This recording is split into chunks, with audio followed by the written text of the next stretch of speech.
여러분 안녕하세요. 반갑습니다. 오늘도 노자 도덕경 강의를 이어가겠습니다. 오늘은 제 26장 강의가 되겠는데요.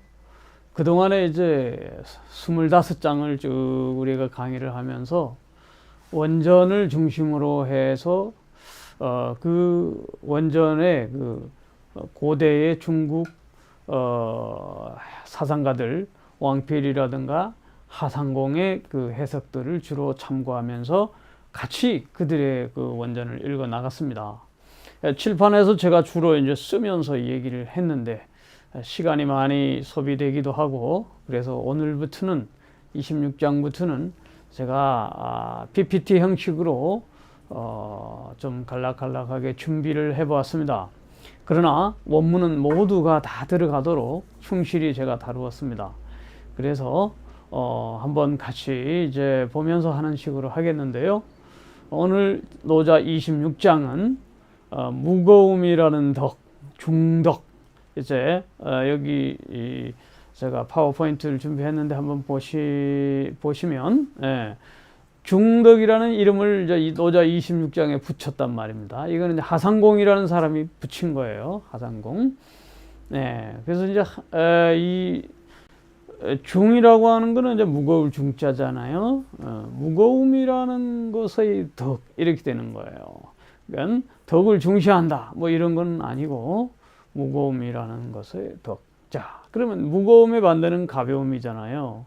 그래서 오늘은 무거움과 가벼움의 변증법, 또 고요함과 조급함의 변증법, 이 두 가지의 관계를 가지고 특히 임금이 나라를 치리할 때 어떻게 다스려야 하며 그 몸가짐은 어떻게 할 것인가, 이런 거에 대해서 이제 좀 설명을 하는데요. 한번 바로 들어가 보실까요? 자, 이제 단도직입적으로 왕필의 해석을 보면서, 원문을 보면서 왕필의 해석을 바로 보겠습니다. 원문은 빨간 글씨로 되어 있는 것이 이제 원문인데요. 중위경근, 정위조근, 이런 말을 하고 있습니다. 오늘의 핵심 포인트는 중위경근. 자, 이제 무거운 것이 무엇이 되냐면은 이 가벼움의 뿌리가 된다. 그래서 무거운 것과 가벼운 것, 그 근본은 이 중이라. 그 다음에 한마디면 오늘 여기 물론 나와 있지만 제가 여러분들 설명을 쉽게 하기 위해서 정위조군이다, 이것만 가지고 오늘 변증법적 원리를 한번 보는 거죠. 자, 무거운 것과 가벼운 것, 고요함과 조급한 것, 이것이 우리들의 일상생활 속에서 어떤 차이를 가져오는가 하는 것을 생각해 보는데, 왕필은 이에 대해서 어떻게 이야기하는지 한번 볼까요? 한번 보시죠. 법물 경 부능 자이중, 부능 대개 사물은 가벼우면은 무거운 것을 이루는 싫다라는 뜻이에요. 가벼운 것이 무거운 것을 실을 수 없지요. 무거운 것을 위에 실으면 가벼운 것은 찌그러지기 마련입니다. 또 소부는 진대라, 작은 것이 큰 것을 지는 진압하다. 그러니까 작은 것이 큰 것을 진압할 수도 없는 것이죠. 그래서 불행자 능사다. 능이 사자는 뭐냐? 불일 사자예요. 그러니까 불행이라고 하는 것은 행하지 않는 것이죠. 행위하지 않는 것. 그러니까 가만히 있는 것이죠. 소위 무위에 가까운 거예요. 여기서 불행이라고 하는 것은 행동을 하지 않는다, 이런 뜻이거든요. 그러니까 이건 소위 말하면 노자가 말하는 무위의 행위죠. 무위의 행위를 하는 자는 어떻게 된다? 남을 부릴 수 있다. 남을 부릴 수 있다. 반면에 또 이어서 부동자 제동이다. 이렇게 움직이지 않는 자가 오히려 움직임을 컨트롤할 수 있다. 제동은 컨트롤이에요. 그러니까 우리가 딱 생각하면 이제 서양 철학에서 아리스토텔레스의 제1원인 부동의 동자, 자기는 움직이지 않으면서 남을 움직이게 하는 우주 만물의 근원적 존재자, 제1자, 이런 거를 얼핏 생각할 수 있지만은, 그러나 그것과 일치하는 건 아니에요. 물론 테오스 하나님도 가만히 있는 이 부동의 동자, 부동의 존재로서 남을 움직이게 하는, 부동의 동자이기는 하지만, 그죠? 하나님은 보이지 않지만 세계를 창조한다든가 이런 그런 유비적 관계에서는 부동의 동자인가는 틀림없어요. 아리스토텔레스가 말하듯이 제1원인, 첫 번째 원인, 이런 걸 이야기할 수 있는데, 여기에 직접적으로 연결은 되지 않습니다만은 부동자 제동이라, 움직이지 않지만 남을 움직이게 컨트롤한다 말이죠. 그 다음에 시이 중필위 경근. 그러므로 이 무거움은 반드시 가벼움의 뿌리가 된다. 이렇게 이야기하는 거예요. 그러니까 여기서 중요시 여기는 역시 무거움입니다. 무거움과 가벼움에 있어서 경거망동하지 아니하는 행위, 그런 것을 말하는 거겠죠. 정필위조구냐, 이렇게 이 고요함을 이제 이야기하죠. 이 고요함은 반드시 조급함의 임금이 된다. 조급한 것에 대한 임금 노릇한다. 그런 것이죠. 무엇이? 고요함이. 고요함의 위력, 고요함의 위대함. 여기서 이제 동양 사상의 핵심 중에 하나가 역시 고요함이죠. 노자의 사상은 이 고요함이 바로 핵심이 이 허정이죠. 허정. 거듭거듭 감교하지만 치허극수정독.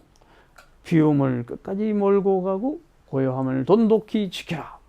핵심 중에 핵심 사상입니다. 그래서 이 고요함이야말로 반드시 이 조급한 모든 사람들을 컨트롤할 수 있는 자리에 간다. 그러면 어떻게 되겠어요?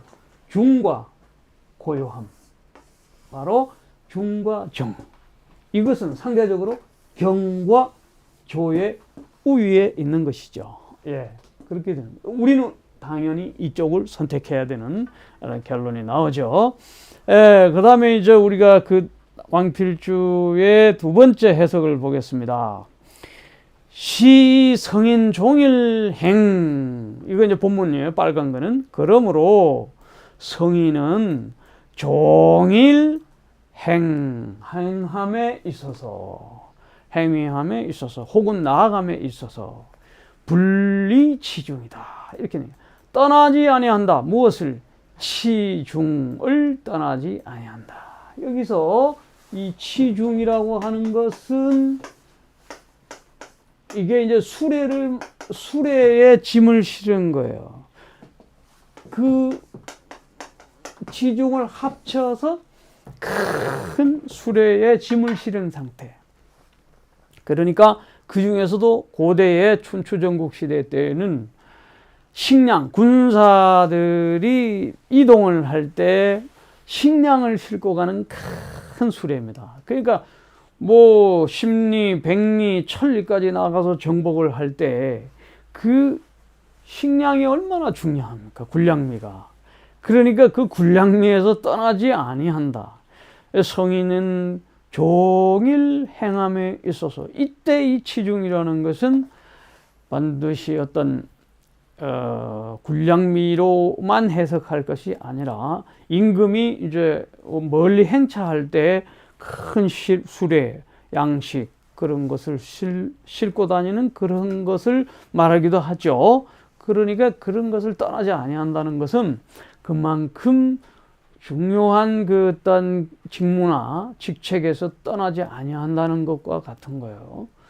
전쟁터에 나가서 양식이 끊어지고 짐수레를 잃어버리고 이렇게 되면은 뭐 다 죽는 거나 마찬가지니까 그만큼 성인들이 행함에 있어서 중요한 것을 떠나지 아니한다는 거죠.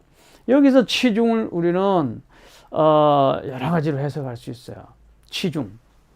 그러니까 예수의 과업은 무엇일까? 예수가 이 땅에 왔을 때 그가 치중으로 여겼던 것이 무엇일까?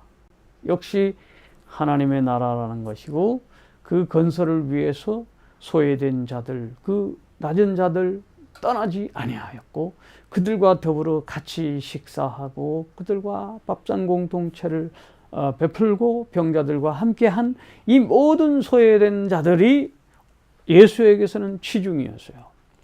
식량에 그 담고 있는 불량미를 싣고 있는 수레와 같은 어찌 보면 그가 맡아야 하는 무거운 짐수레와 같은 무거운 십자가의 역할이기도 하죠.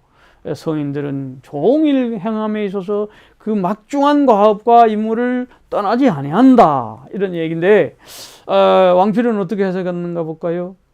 이중위본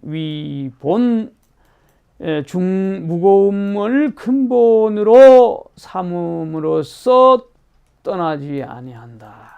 그래서 그 중을 근본으로 삼는다. 이때 이 중이 이제 아까 말한 짐수레라고 직역하면 짐수레이지만 나에게 있어서의 그 중이 무엇일까? 우리 가족이나 또 사회나 국가나 그 모든 대사에 있어서 중이 무엇인가 하는 것을 오늘 조금 생각해 보는 시간을 갖죠. 예, 경박함과는 구분되는 어떤 그런 것이죠. 또 한번 또 이제 노자 26장에 이런 말이 원문에서 이어집니다. 수유영관 연처조연이라. 비록 영화로운 것을 볼지라도 이 연이라고 하는 건 편안할 연인데요. 제비연자지만 연처라는 것은 제비가 편안하게 자기 집에 앉아 있는 것처럼 이런 뜻도 돼요. 그래서 편안하게 초연히 거한다 이런 뜻이에요. 그래서 이게 무엇이냐? 아무리 좋은 일, 부귀영화 이런 거 뭐 좋은 일 많이 당해도 거기에 빠지지 않고 거기에 집착하지 않고 거기에 탐닉하지 않고 그 자체로서 조용히 지낼 수 있는 그런 정신 상태를 말하는 거죠. 그래서 그 밑에 왕필은 뭐라고 해석하냐면 불이경심야 이렇게. 이 경이라고 하는 건 여기서 뭐냐면은 실로 얼고 매는 걸 말하는 거예요. 원래 경전할 때 이 경을 쓰는데 실사변에 이 경전을 실로 옛날에 이렇게 엮어서 그렇게 만들었잖아요. 수트라 인도 경전도 그렇고요. 이때는 이거 묶는다는 게 이 배틀을 상징하는 거잖아요. 실로 가지고 배틀 아래 위로 날줄 시줄. 그래서 마음을 얽어 매는 거지요. 그래서 마음을 거기에 얽어 두지 않는다. 다시 말하면 집착을 하지 않는다. 어디에? 영화로움, 부귀영화나 이런 모든 거기에 탐닉되지 않는다. 초연한 자세를 가진다. 뭐 그렇게 어렵지 않습니다. 그 다음에 뭐라고 그러냐면 내하 만승지주 이신경천하 이렇게. 내하 하면은 어찌 이런 뜻입니다. 어찌 만승지주, 만승 수레승이에요. 만 개의 수레를 소유하고 있는 주인. 이것은 뭐예요? 임금인데 천승지주 하면 1000개의 수레를 가지고 있는 나라 임금. 그러니까 춘추 전국 시대에는 10,000개의 수레를 가지고 있는 사람이 거의 드물었는데 춘추 시대와 전국 시대 초기까지만 해도 10,000개의 수레를 가지고 있는 대국은 없어요. 이 수레라는 건 마차, 10,000개의 병거를 말하는 거예요. 그러니까 10,000개의 병거는 요즘 탱크, 대포 뭐 이런 거대한 최고의 그 당시의 군사 무기란 말이에요. 10,000개. 그러니까 그 정도는 없었고 춘추 전국 초기 이후 중기 말기 가면서부터는 이제 막 어마한 생산과 이게 철기가 이런 게 발달하면서 막 전쟁이 되면서 만승의 그 나라들이 이제 생겨나기 시작했습니다. 뭐 그런데 이제 진시황 때라든가 이렇게 되면 이제 어마어마하게 만승지주가 되죠. 그것은 큰 나라를 다스리는 임금으로서 이런 뜻입니다. 이신경천하, 자기의 몸을 가지고 어떻게 천하를 가볍게 하게 할 수 있겠는가? 이신경천하, 여기에 이제 몸에 대한 철학이 나오는 것이죠. 몸가짐을 잘 해야 된다, 이런 얘기입니다. 경즉실본 조즉실군이라. 몸을 가볍게 함으로써, 이 가볍다는 것은 경박하게 함으로써 이런데, 경거망동이나 마찬가지죠. 그렇게 함으로써 근본을 잃어버리게 되고, 조즉실군이라, 조급하게 굴면은 그 임금의 지위를 잃어버린다, 이런 얘기예요. 직역하면 그런데 이제 그 왕필의 주석을 한번 잠깐 볼까요? 경부진중야, 가벼운 것은 무거운 것을 진압할 수 없다. 실본, 근본을 잃어버리게 되면 위상신야, 그 몸을 망치게 되고 상하게 되고 죽임을 당하게 되거나 이런 잃어버리게 된다. 그러죠? 그러면서 또 근본을 잃으면 몸이 망가지게 되고 또 뭐 없어지게 되고, 실군, 임금의 자리 지위를 잃어버리면 조급함으로써 임금의 자리를 잃어버린다는 거. 이 꼭 임금이라고 하는 거는 왕, 그 당시에 뭐 왕을 이야기할 수도 있지만은 탑 리더, 최고의 리더를 말하는 거죠. 그런 리더들이 그러한 매니지먼트, 관리나 모든 정치를 함에 있어서 조급하게 경박하게 해서는 다 자기의 자리를 잃게 된다, 이런 얘기입니다.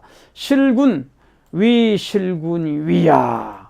그런 것은 군을 잃어버린다, 임금의 자리를 잃어버린다, 이런 뜻인다, 이런 해석이고요. 그 다음에 넘어가겠습니다. 오늘 많지는 않아요. 그래서 이제 그 같은 짧은 26장의 내용을 가지고 하상공은 어떻게 해석을 했는가?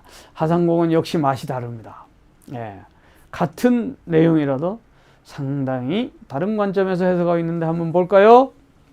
위에 제가 짧게 해석을 올렸습니다만은, 초목은 꽃과 잎이 가벼워서 떨어지나 뿌리는 무거워서 오래간다. 그러니까 위에 있는 가벼운 것과 아래에 있는 뿌리의 무거움을 대조시키면서 하상공이 이렇게 해석하고 있어요. 그래서 중의경근을 한번 봅시다. 임군 부중즉 부존이라. 임금, 사람의 임금은 그 무게감이 없으면 존귀함이 없고 존중을 받지 못하고, 치신 부중즉 실신이라. 자기의 몸을 잘 다스림에 있어서 그 무거움을 잃어버리면 정신이 빠져나간다, 실신이다, 이런 얘기죠. 그러니까 경거망동함으로써 정신 상태도 혼이 빠져나가는 거죠. 마치 그것을 초목에 비유하면서 초목 화엽경이라. 이 꽃과 잎사귀와 또 초목이 가벼우기 때문에, 그러므로 영락, 그러므로 떨어지고, 뿌리는 무겁기 때문에 장존한다, 오래간다, 이런 얘기죠. 그래서 이제 나무와 잎의 비유로 무거움과 가벼움을 비유했습니다. 역시 뿌리 깊은 나무라는 잡지도 있었고요. 깊은 샘 우물을 깊은 데서 이제 나오는 우물이 역시 오래가는 것이죠. 그 다음에 정위조군, 역시 이제 중에 대한 것과 그 다음에 이 정위조군을 하상공이 어떻게 해석했냐면 용과 호랑이의 비유를 하고 있어요. 참 재미있죠. 앨범 한번 보면, 인군 부정즉 실위라. 사람이 그 임금이 고요하지 못하게 되면 고요함을 잃어버리면 그 위엄도 잃어버린다. 그죠? 고요함으로써 세상에 대한 통찰이 깊어지죠. 아무래도 사색과 명상에 우리가 습관을 가지지 못하면 역시 본말을 잊어버리게 되는 것이죠.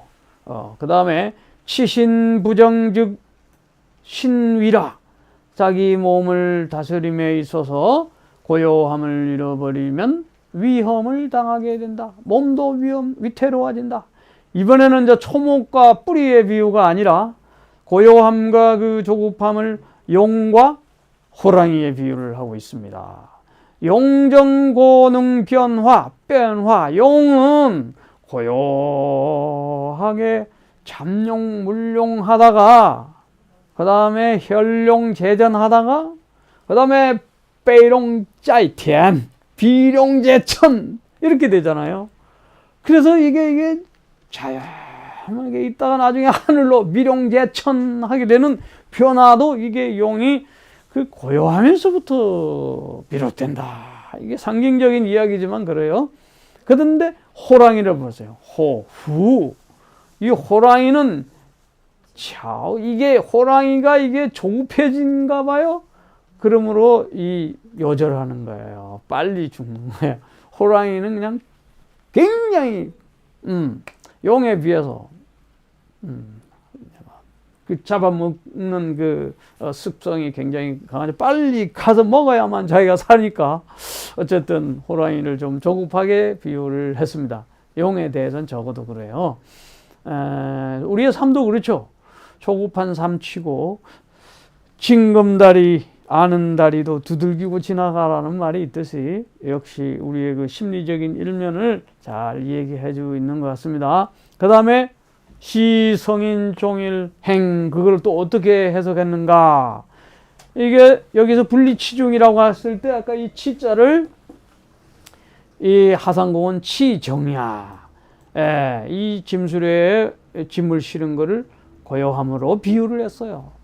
근데 사실 이거 좀 복잡한 이야기지만은 간단하게 중국 근대사의 최고의 노자학자 중에 한 사람이 아주 나이가 지금 죽었는지 모르겠는데요.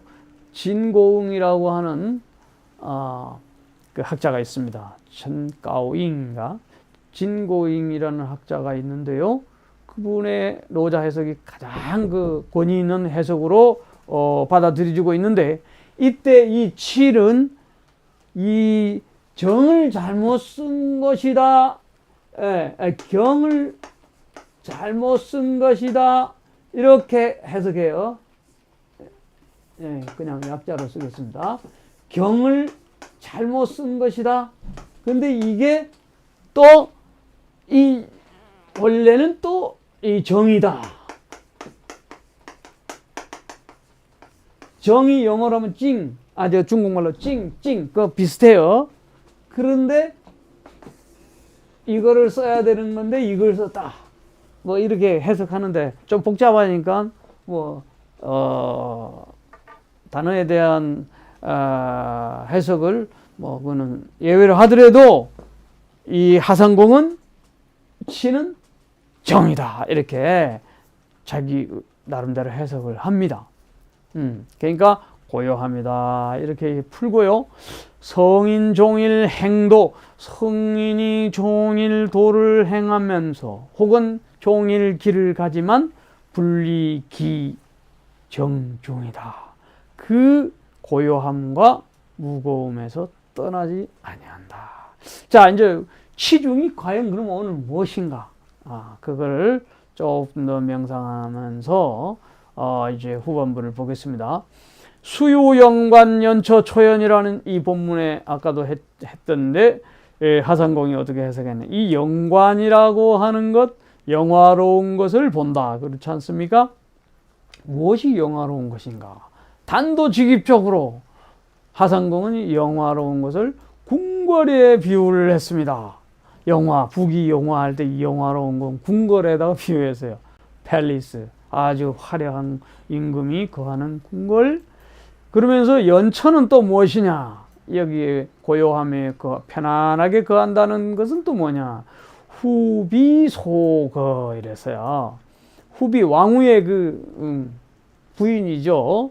왕비가 거하는 곳 이렇게 이야기했습니다. 편안히 거하는 곳은 왕비가 거하는 곳이다. 그럼 초연은 또 뭐냐? 초연하게 뭐 넘어선다는 거 아니겠어요? 집착하지 않고 원피이 불처 멀리 하고 피하여 거기에 거하지 않는다. 이게 쉽게 말하면 왕궁에 왕비가 있어서 왕이 왕비와 후비와 같이 이렇게 지내면서 편안하게 지낼 수도 있지만 거기에 초연한다는 뜻이거든요. 그러니까 하상공은 굉장히 어찌 보면 금욕적인 사람이기도 해요. 그러면서 자기의 보양, 양신 이렇게 하면서 정신과 이 길을 가다듬어서 이제 굉장히 장수하는 쪽으로. 우리나라도 유영모 선생님도 1인 1식 하면서 50세 이후에는 부인하고도 단절하고 성생활도 하지 않았다고 그렇지 않습니까? 그의 제자 김승호 선생님도 본받아서 그렇게, 김웅호 선생님, 제가 또 김웅호 선생님의 또 바로 제자인데 또 1년 반을 그 옛날 대학원 시절에 공부를 했습니다만은 어쨌든 이런 그 하상공은 그런 정기신, 자기의 정과 기와 신을 잘 비축하고 왕비와 영화로운 후궁과 그런 자리에 가서 처하지 않는 그런 원칙을 제시하고 있습니다. 예, 궁궐의 후비가 내게 있어도 그런 것을 마다할 정도의 초연함을 가져라. 자, 그 다음에 내하 만승지주, 만 개의 병거와 수레를 가지고 있는 주인에 대하여 여기서 뭐라고 해석하냐면 하상공은 내하자 질기시 상통지사라. 그러니까 그 질병이 있어서 상하고 고통스러운 것에 대하여 말하는 것이다. 이런 얘기예요. 내하 이런 거예요. 어찌 이런 거예요. 원통해 하는 것이죠. 그럼으로써 이 신경천하다. 몸을 가볍게 하여 천하를 가볍게 볼 수 있는, 몸을 경시하여 천하를 가볍게 할 수 있겠는가? 천하를 경시할 수 있겠는가? 몸의 소중성을 간직하라는 것인데, 그래서 왕자는 존귀함에 이르는데, 왕이라고 하는 것은 지존을 말하는 것이고, 또 우기신행 경조호 이렇게 됐어요. 그래서 그 몸을 어떻게 행함에 있어서 가볍게 하고 또 조급하게 할 수 있겠는가? 그렇죠? 왕이라고 하는 것은 특히 존귀함을 받는 존재 아니겠어요? 그런데 자기 몸을 함부로 이렇게 하겠는가? 그래서 그 함부로 하지 말라는 얘기를 바로 밑에 이렇게 나와요. 질시.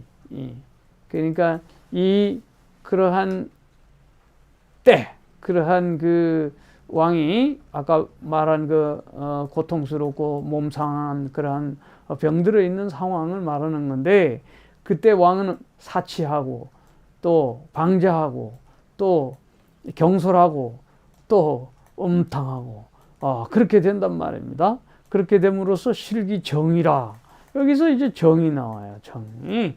그러니까 여기서 정이라고 하는 거는 물질적인 그 정도 되지만 정기, 그러면서 정신, 정기 다 되는 거예요. 이걸 다 빼앗겨 버린다는 것이죠. 그러면서 이 만승지주로서의 자격이 없다, 이렇게 보는 거죠. 그래서 몸의 철학을 우리가 여기 동시에 볼 수 있습니다. 자, 이제 마지막으로 달리는데요. 임금이 가벼우면 신하를 잃는다. 경즉실신. 여기서 실신이라고 하상공을 했는데 왕필본에는 경즉실본입니다. 그래서 가벼우면 신하를 잃는다, 이런 거죠. 그러니까 역대 왕이 자기 몸가짐 잘 하고 후궁들하고 잘 이렇게 놀지 않고 자기 정신을 자기 차리면 나라가 부강해지는데, 그 대표적인 걸왕이나 주왕 같은 그런 경우에는 이제 농락당하고 하다 보니까 신하도 잃고 나라도 잃는 거죠. 왕자, 그래서 왕이 경박하고 음탕하면 국실기신이 되는 거야. 그 신화를 잃어버리고, 리더도 마찬가지. 리더가 이제 잘못되면 그 밑에 추종자들을 다 잃어버리는 거예요. 치신경조, 자기 몸을 다스림에 있어서 경박하고 조급하면 실기정이야. 그의 정기신을 다 잃어버린다. 이제 마지막. 마찬가지. 리더가 조급하면 자리를 잃는 거예요. 조, 즉 실군. 군의 위치를 잊어버리는 것이죠. 그래서 왕이 그 행함에 있어서 조급하고 아주 이 질이라고 하는 것은 빠를 질자도 돼요. 그냥 조급하게 그 행동하는 어떤 그런 것은 곧 실기군이 나 임금의 위치를 잃어버리게 되는 것이고, 치신 몸을 다스림에 있어서 조질하면은 곧 그 정신을 잃어버린다. 앞에 이야기와 같습니다.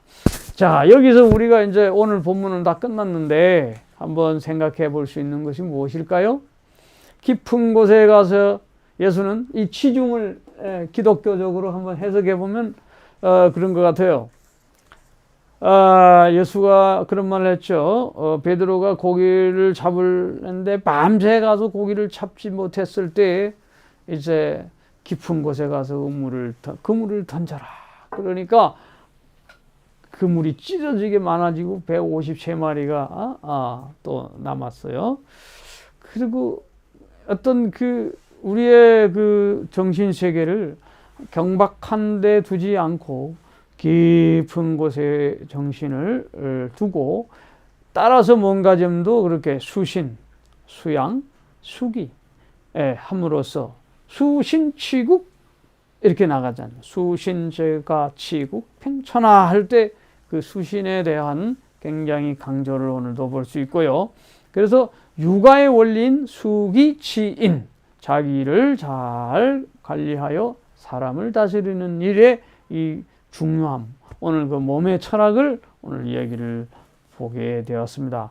뿐만 아니라 고요한 힘의 위력, 우리가 정이 조급함에 임금이 된다. 자, 오늘부터 우리가 좀 더 명상을 실행하면서 생활 속에서 좀 더 깊은 곳에 우리가 들어가 보아야 되지 않겠습니까? 그래서 오늘 한자만 기억해도 중위경근, 무거움은 가벼움의 근본 뿌리가 된다. 뿌리 깊은 나무가 오래가고 또 많은 열매를 맺게 되듯이 우리의 삶도 좀 더 깊은 사상 속으로, 깊은 정신세계 속으로 들어가는 또한 하루가 되었으면 좋겠습니다. 감사합니다.